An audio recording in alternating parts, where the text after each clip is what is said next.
Hello, I am going to talk about imaginary numbers.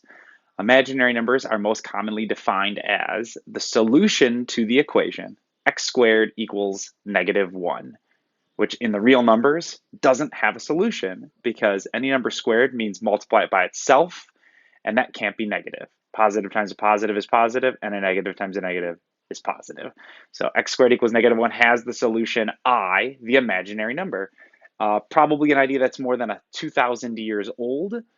A very famous mathematician, Rene Descartes, when he started studying this concept sometime around 1500, he coined the term imaginary. He said this idea was foolish, it didn't deserve any research or studying, and it should be ignored. So he called it the imaginary number and derided the subject completely. We have today started using this concept very widely. Used to even be used a lot more than that starting in the 18 and 1700s, but today it's essential in technology. Without the concept of I or the imaginary number, we would not have any smartphones or anything of this nature. So the term imaginary is not a good term for it. I like to refer to these numbers as the complex numbers, which gives it a little bit more variety. You could have, for example, 5i instead of just I, which would represent the solution to the equation x equals square root of -25. Square root of 25 is the 5 part, and then the square root of the -1 that's left over is the I part. You can add in a real part as well. So the number, for example, 2 plus 5i is a complex number. 2 is the real part, 5i is the imaginary part. And you can actually consider that to be an ordered pair like that you were graphing. So the point 2 comma 5, you would go right 2 up 5 and put a dot there. Well, 2 plus 5i can be considered the same thing. 2 is the real part, the x-axis. 5 is the y part on the y-axis, the imaginary part. So you would go right 2 up 5 and put a dot. So 2 plus 5i can be thought of as an ordered pair.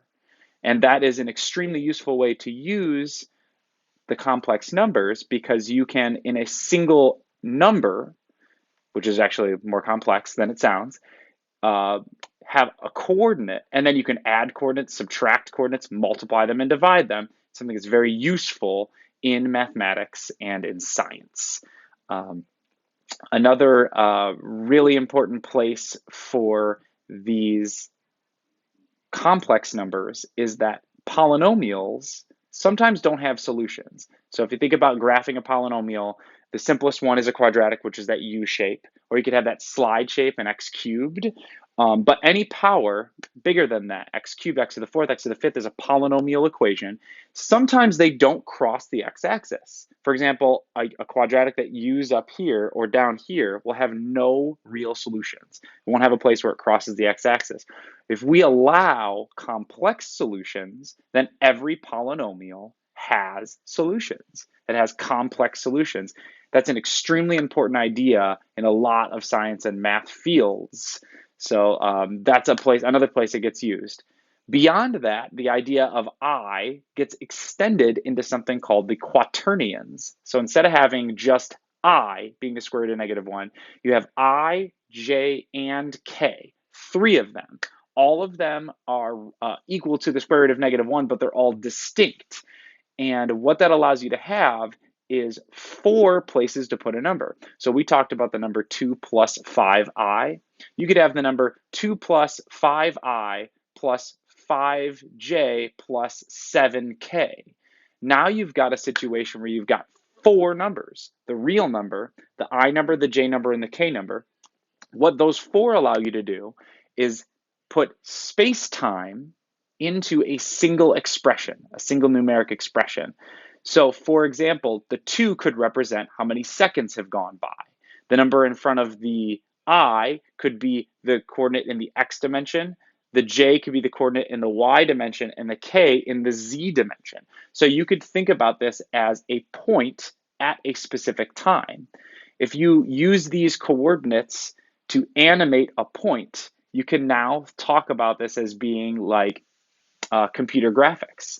So this is a very common way to represent ways of things interacting in computer graphics. They're called the quaternions, And my assignment for you would be to think about what that means. Think about the point moving through time, and the first number being the time point, and then the I, J, K numbers being the coordinates in the X, Y, and Z dimension.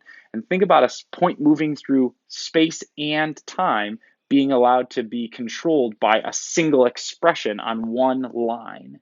If that's a little too confusing, go back to the idea of just 2 plus 5i and think about the X and the Y coordinate of representing any number in the a plus bi in the complex number way. Thank you.